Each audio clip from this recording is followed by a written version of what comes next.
We start this hour with a Fox News alert. At least a dozen police officers hurt after riots explode in Charlotte overnight.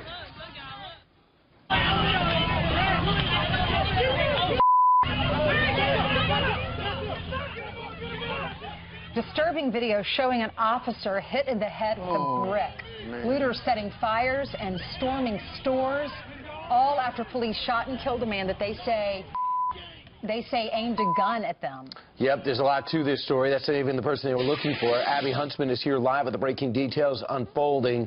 Abby, you've been covering this all morning. What else do you have? Yeah, we have been massive and angry crowds taking over the streets of Charlotte, North Carolina overnight, hours after police shoot and kill a man that they say aimed a gun at them. Well, rioters shutting down traffic on Interstate 85, looting cars and trucks and setting things on fire. Right now, police are standing guard outside of a Walmart, you can see there, surrounded by shattered glass after looters take over the store. And this incredible video showing rioters jumping on top of a police cruiser, other cop cars kicked and destroyed with large rocks. Officers dressed in riot gear trying to control the crowds by standing in lines.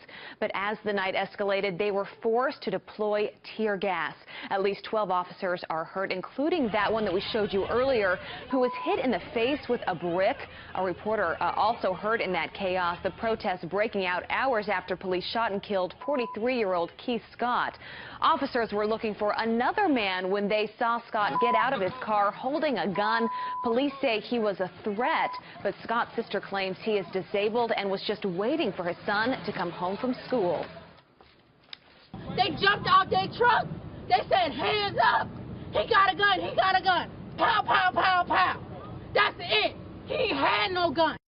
So you heard it there. The family insists he was holding a book, but investigators say they recovered his gun from the scene. Well, the officer who pulled the trigger is now on administrative leave. Still no word on how many protesters were arrested overnight.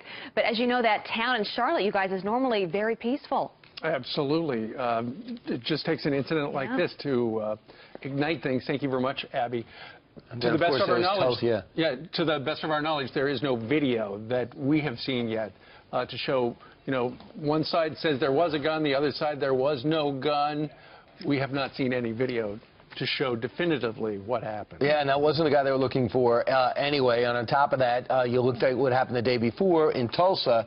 Not a good series of events when you talk about clashes with law enforcement.